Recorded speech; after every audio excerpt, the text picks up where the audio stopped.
That is why we say, when a person becomes enlightened,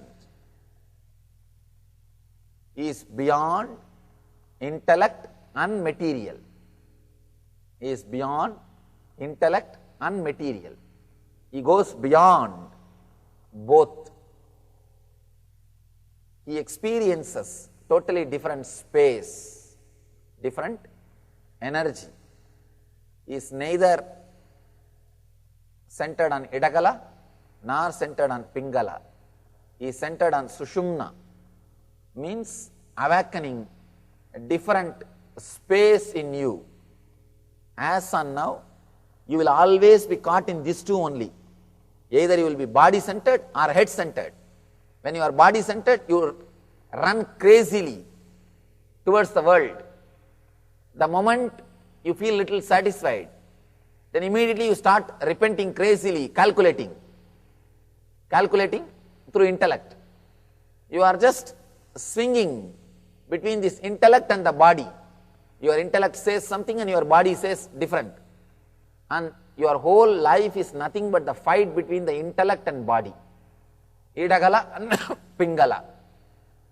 It's nothing but fight between Idagala and Pingala. Till the Sushumna, the third nadi, is awakened, you will not go beyond this Idagala or Pingala. You will not go beyond the intellect and body.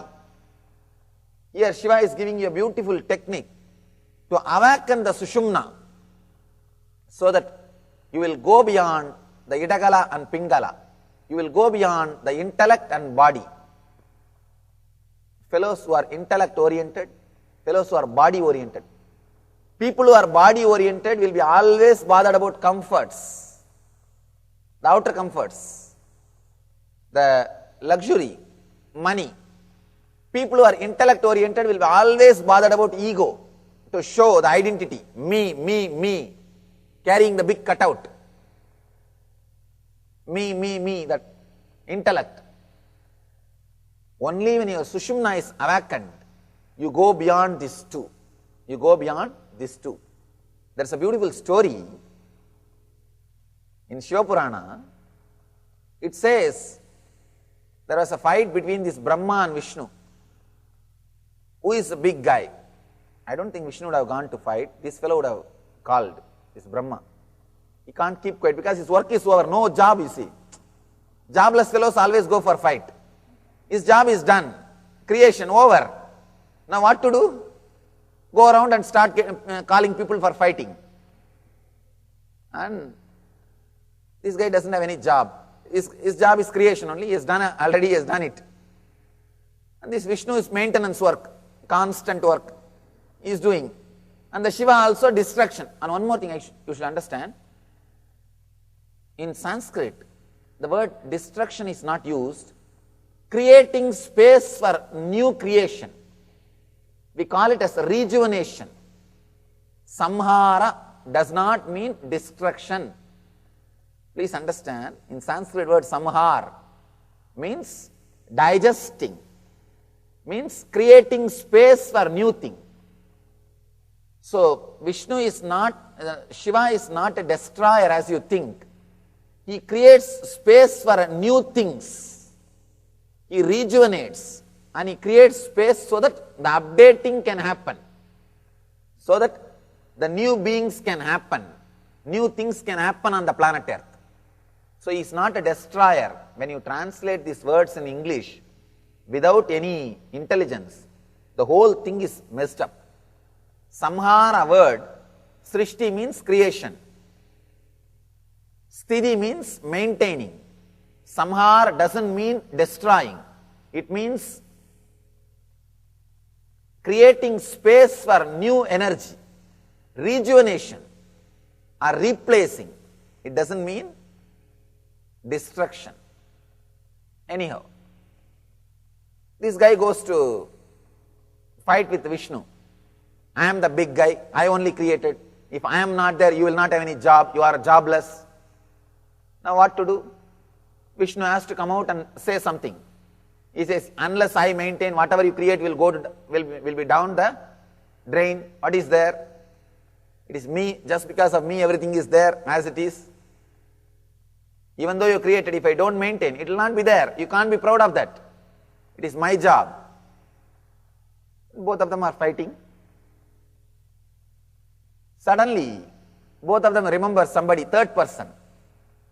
All right, let's go to Shiva and ask him. Because that guy never comes to the fight. He never, even if you go and call him, he is happy sitting in the smashan. And that old bull, nothing else is necessary. All he needs is one bay leaf, little bit of food, and Namah Shivaya. If somebody does Namaskar, that's enough. Whether it is Bhuta, Preta, Rishi, Muni, it doesn't bother. He blesses everybody and gets into trouble. Great master. Tyaga Raja, we call him, that's why we call him Tyaga Raja. See,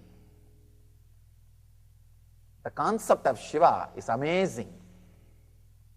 What are his ornaments? Rudraksha beads, which is useless, which nobody uses, no economical value, only sentimental value. And what is this cosmetic powder? The Chidabhasma, means the ashes from fire, the cremation ground, which nobody wants. Where is the place to live? Burial ground. Where he stays? Burial ground, where nobody wants to go. Cremation ground. That's the place where he lives. And see his car, old bull, which nobody wants to use. But Vishnu, you see, all royal things. All Shamantaka, the great jewel, and the beautiful lady Lakshmi, and the flight Garuda, all best things. But Shiva is always a Tyagaraja. He just gives. Anyhow, both of them go to the Shiva for judgment. They know they can trust Shiva. He is never biased. And moreover, he doesn't have vested interest. He doesn't have to prove he is a great guy. He never comes to the fight. So they go to him and ask, who is big guy? Shiva says, now a little difficult. Now it's a little difficult job. All right, I'll tell you one thing. Someone of you try to find, both of you try to find either my feet or head. Whoever discovers, if you find my head or feet, you are a great guy. They say, what is that? That's not a big thing.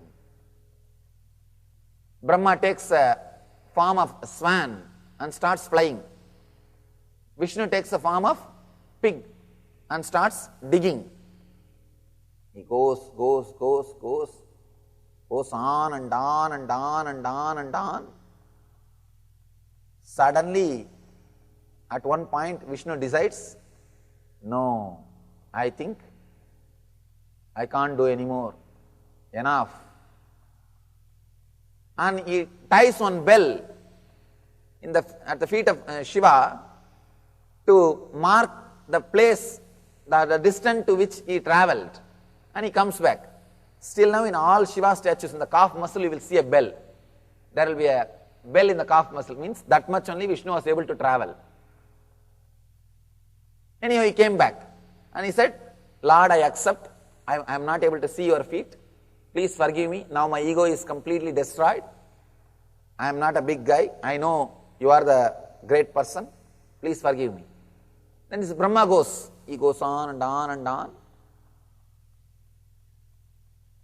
This guy understood. We can't see.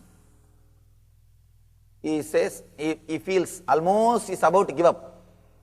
But suddenly he sees a flower coming from the ears of Shiva. He catches that flower and asks, you are from where? I am coming from the ears of Shiva. I am going towards the Bhuloka to see Shiva. Because I am falling from his ears, I am going down. Brahma asks, how long it takes to reach the Shiva's ears? What is the distance? Just he wants to know, can he finish it off? Then the flower says, oh, I am just falling for 4 age of Brahma. 4 age of Brahma. Then Brahma understands, even if I die, I can't even reach the ears. Where is the question of head? But this guy, after all, intellectual. He plans. He comes up with a cunning idea. Can you tell Shiva that I brought you from his ears?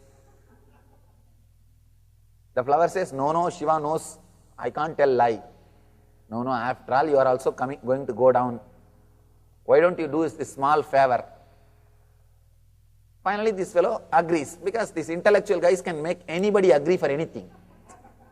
They can convince. They know the logic, how to convince. This guy, anyhow, convinced the flower. Both of them came down. And the flower says, yes, he brought me from the ears. And Brahma says, yes, I went to your ears and got this flower. And Shiva says, you fellow, not only you did not go, you are lying. He curses the Brahma. You will not have temples anymore on the planet Earth. And the flower also he curses, you will not be worshipped for my puja. Now you should understand the meaning behind this beautiful story. Who is after all Brahma? The Lord of Saraswati, intellect. Who is after all Vishnu?